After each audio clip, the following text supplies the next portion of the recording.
Imagine your doctor walks into the room and says, "This procedure has a 90% survival rate." How do you feel? Now imagine the doctor says something slightly different. 1 out of every 10 patients dies. The numbers are exactly the same. The facts haven't changed. But something inside you probably has. One version feels reassuring. The other feels frightening. Why? Because your mind wasn't responding to the numbers. It was responding to the frame. Every day, advertisers, politicians, journalists, employers, and even our closest friends frame information in ways that quietly shape what we believe. Most of the time, we never notice. Tonight, we investigate one of the most powerful and invisible forces in human psychology, the framing effect.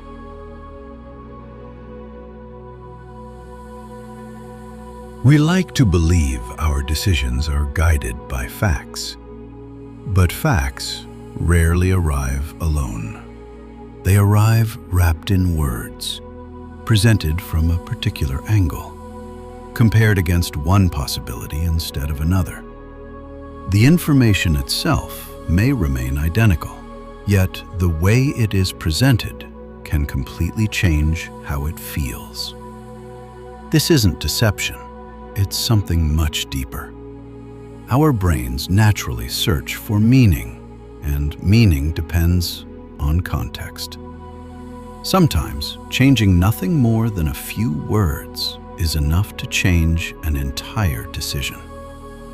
To understand why, we have to return to one of the most influential experiments ever conducted in cognitive psychology.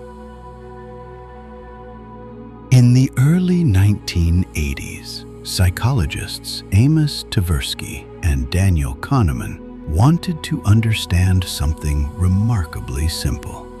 Could two logically identical choices produce completely different decisions simply because they were described differently? To find out, they designed an experiment that has since become one of the most famous in all of psychology. Participants were asked to imagine an unusual situation. A deadly disease was expected to strike a population of 600 people. 2 possible treatment programs had been developed. Participants needed to choose which program should be used. For one group, the options were presented this way. Program A would save 200 people. Program B offered a 1/3 chance that everyone would survive and a 2/3 chance that no one would survive. Most participants chose Program A. It felt safer, more certain. But another group received a different version. This time, Program A stated that 400 people would die. Program B offered a 1/3 chance that nobody would die and a 2/3 chance that everyone would die. Mathematically, nothing had changed. Saving 200 people is identical to losing 400. The probabilities were exactly the same, but the choices were framed differently. And suddenly, most participants preferred the risky option. The facts never changed, only the frame. Once you begin noticing framing, it's difficult to stop. Walk through a grocery store. One package promises 95% fat-free. Another quietly says contains 5% fat.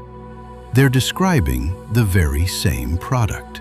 Yet one sounds healthy, the other less appealing. Restaurants do it. Real estate agents do it.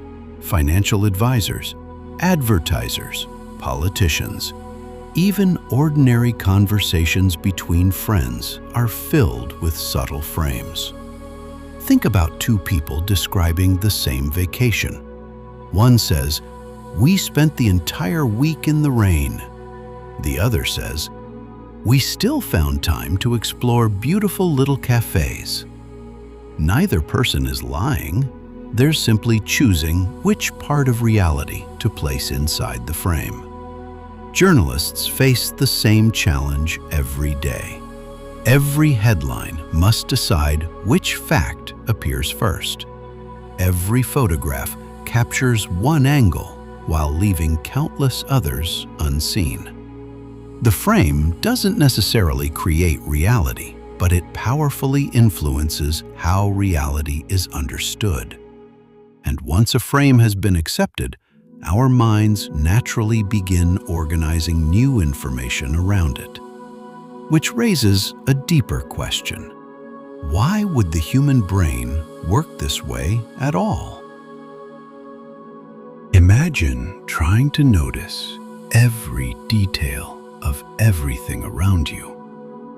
Every sound, every color, every movement, every possibility.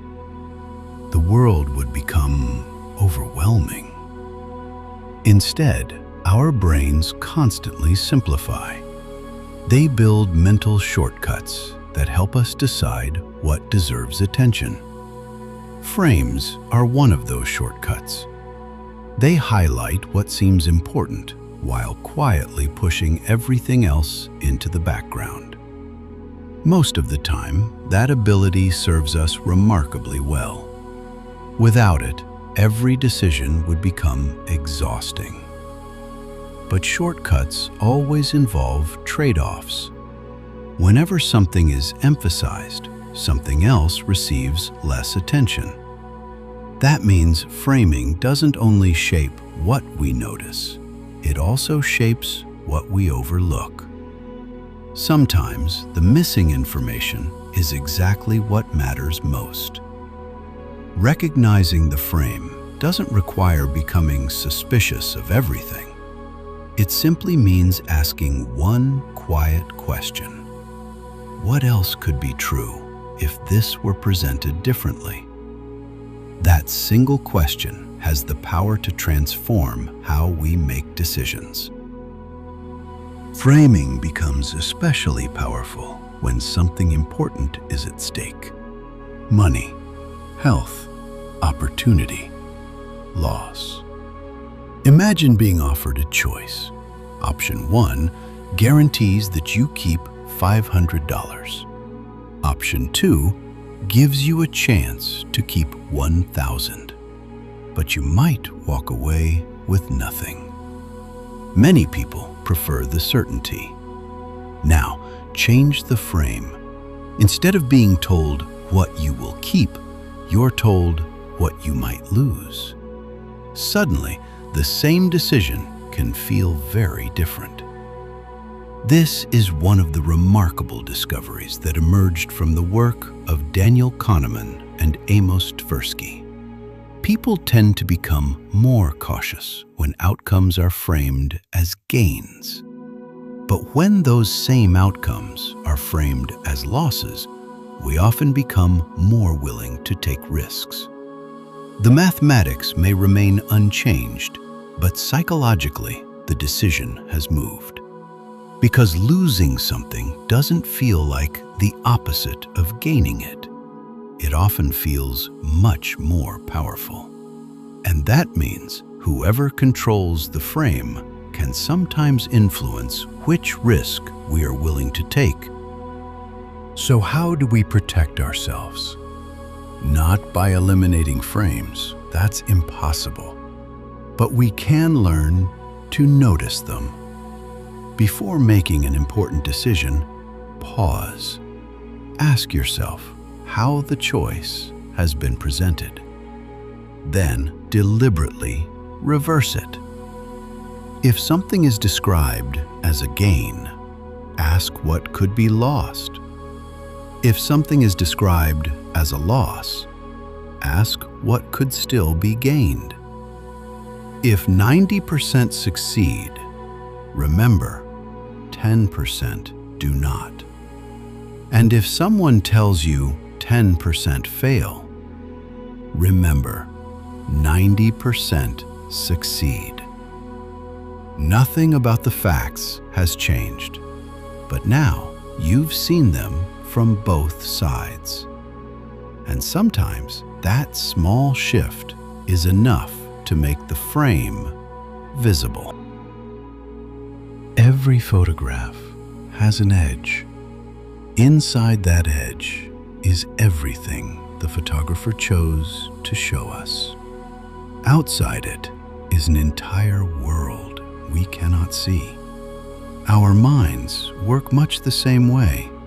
Every story we hear, every headline we read, every decision we face arrives inside some kind of frame. And perhaps the most powerful frames are the ones we create ourselves. This was a failure. This was a lesson. I lost something. I discovered what matters. The facts of our lives do not always change when the frame changes, but what those facts mean to us sometimes does. The goal isn't to find a world without frames. There isn't one. The goal is to remember that the frame is never the entire picture. And sometimes the most important thing we can do is simply step back and look beyond it. This is hidden influence.